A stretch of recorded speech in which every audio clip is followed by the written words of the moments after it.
And then he asks about the Quirrell touching problem. Were you watching SVU? I think SVU has seeped into my psyche. It's probably SVQ. Ah. But we do get an answer on this one. Yeah. He got a love shield. Yes. That's a great way to sum it up. His mother's love was so strong for him on the night that they were killed that it protected him and gives him a protective layer on his skin. It is such a sweet thing. So, in fact, you can't touch him maliciously. I win. Yeah, this was pretty powerful, and I enjoyed reading it very, very much. That line, to have been loved so deeply, even though the one who loved us is gone, will give us some protection forever. Yes. And my grandpa died recently, so it makes me think of my grandpa. Like, just, protection for the people who love us and are gone. It's a nice thought that. Absolutely. Sorry. Mushiness over. Okay. Well, we're going to go raise a glass for the Colonel, and we'll be back right after this. All right, we're back. Take it away, JD. This is the first we're hearing that Quirrell has his own ambition. Up until this point, he's kind of been a shell. At least in my mind, it was all Voldemort. All you know who's. No, you gotta say the name. Come on, Jade. All Voldemort's goals that they had in mind. Because he didn't want the stone for himself, he wanted it for Voldemort. Ha! Got it twice that time, guys. Nice. Nice job, baby. He asks him about the invisibility cloak, and he fesses up. He's like, yeah, your dad left it with me. He mainly used it to, sneak food from the kitchens, which, duh. In an earlier episode, when we kind of talked about where we would go when we got the invisibility cloak, the kitchen was one of the first things that came to my mind. And so when I heard that Harry's dad was, sneaking food and shit in the middle of the night, I got a kick out of that. But also, obviously, there are worse places that a almost teenage boy could sneak into. But his dad wasn't a piece of shit either. He just was going to get food. They're probably sneaking up to the astronomy tower to get high and then sneak into the kitchens. Right. Magical munchies. Right? He was in trouble. He just didn't get caught. Hey, kid, your dad was better at sneaking around than you. Figure it out. Don't leave the fucking cloak at the crime scene. That's pretty much a dead giveaway. Anywhere I find this, I know it's you. And speaking about Harry's dad, he asks about him and Snape. And Dumbledore does give him a little bit more information about that, too. He tells him that Snape actually was saved by James, and that's what the big problem is. Snape hated James, and Snape couldn't deal with being in his debt. So he tried to save Harry. That's the whole reason why he's tried to save him during the Quidditch game, and why he's been acting weird all year. Harry asks kind of one of the big questions, how the stone ended up in his pocket. And Dumbledore seems pretty proud of this trick, and when you think about it, yeah, obviously that's exactly what you would want in a solution. The trick is that only a person who wanted to find the stone and not necessarily use it could know where it was. And, given that Quirrell and Voldemort obviously wanted to use it, Harry just didn't want them to use it. He was able to find the stone. But that does raise some questions.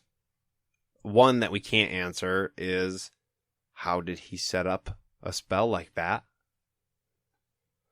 Like a shield, almost? How did he put the stone into the mirror, kind of, was my other question. It doesn't make much sense, but hey, it's magic, and as Jade has corrected me on a couple of occasions, magic and physics do not always get along. But basically he ensures that only the protagonist of Dumbledore's side would be able to get the stone out of the mirror to keep it safe. Nate, don't question the big D. But all this happens while Harry is sitting in a hospital wing. And so, like I think Dumbledore is pretty good at, he's good at taking care of people. And so they have a conversation about the Bertie Bott's every flavored beans. And Dumbledore's like, yeah, I don't really care for those.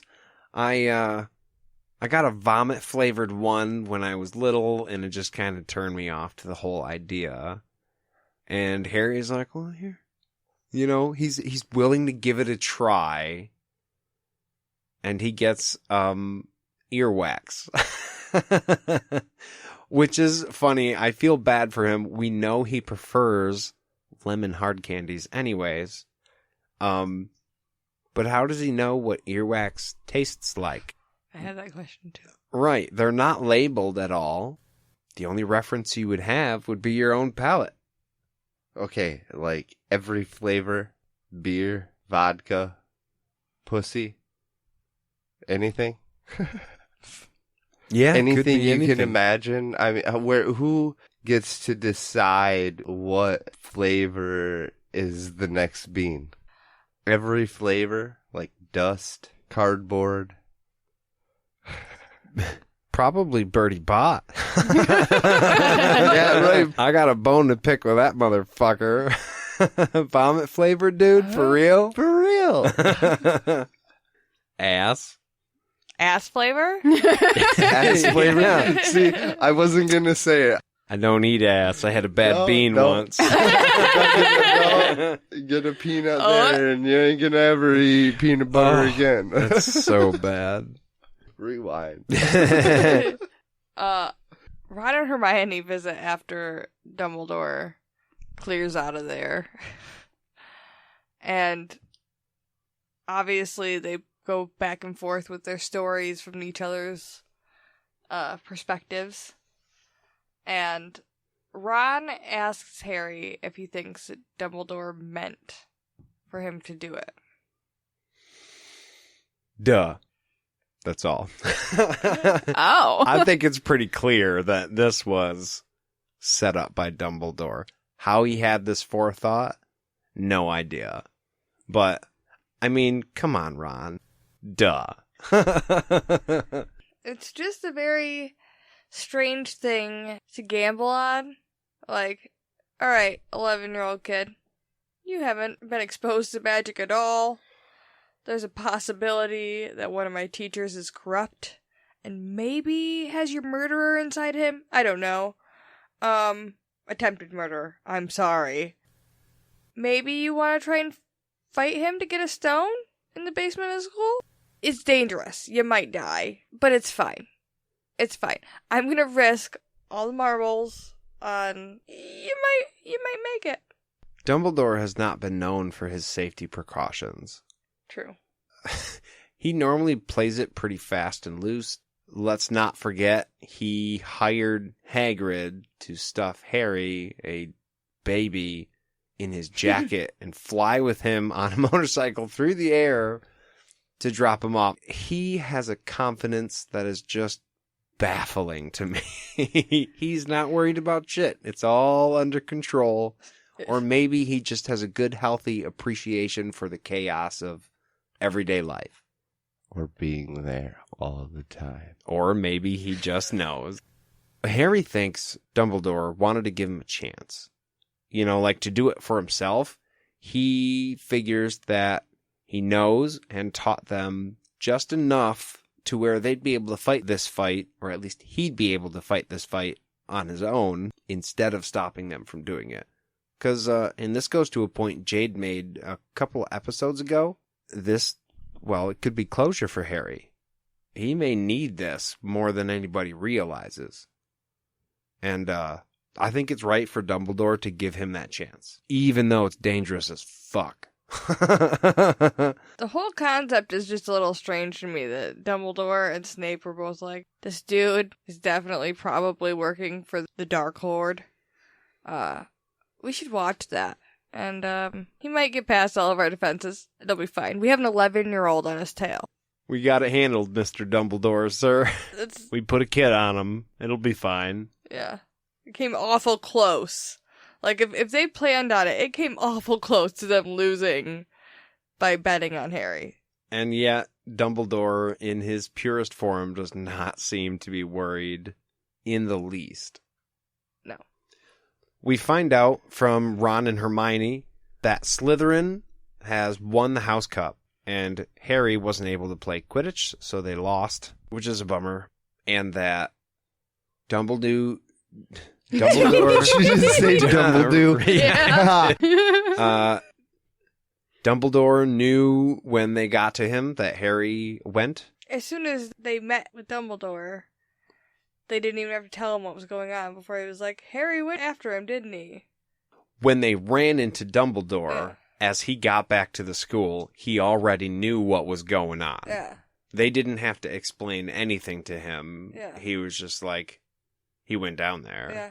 And then we get a visit from somebody who, I mean, I love very much. I fucking love this guy. Hagrid comes to visit Harry in the hospital, and he says he's never going to drink again because it essentially led to Harry ending up down there because all of the secrets fall out of Hagrid's mouth. He doesn't have to be drunk for that to happen, though. Let's be real. Right. It happens all of the time. Harry tries to cheer him up by telling him this would have happened with or without you. Even if you hadn't told, he would have figured out a way. Yeah. I don't know. I guess to me, that wouldn't make me feel any better. It still happened, dude. Like, your what ifs are great, but keep them, because you did almost die. So don't tell me that it would have been fine. He does bring him a really thoughtful gift, though. I think it's awesome that he put the time and effort into it and went and found some of his mom and dad's old friends and got some pictures and put together an album for him. Just so he has those memories to hold on to. Without having to go back to the mirror. Right. Why didn't they give that to him in the beginning?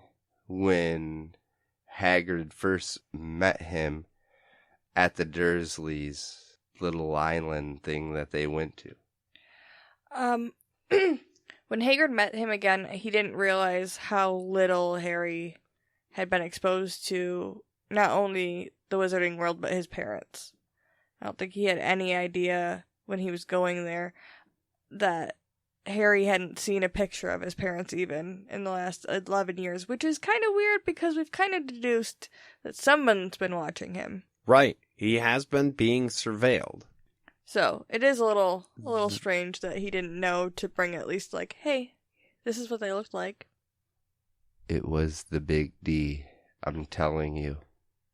From the time he got dropped off to the time he gave him the little card to watch him all the time.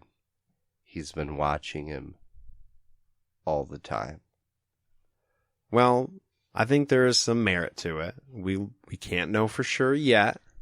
I think that we should do an exclusive episode on James's theory, so that I can freely speak about why I feel the way I do.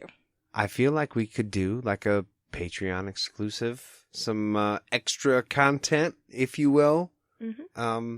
So yeah, you guys go get after our Patreon page if you want to help us out, and we will have to have that talk and then upload it. Because I'm interested in that, and we will talk about that for our specific exclusive talk. But back to the photo album, I know from experience being married to you, how important it is to finally see pictures of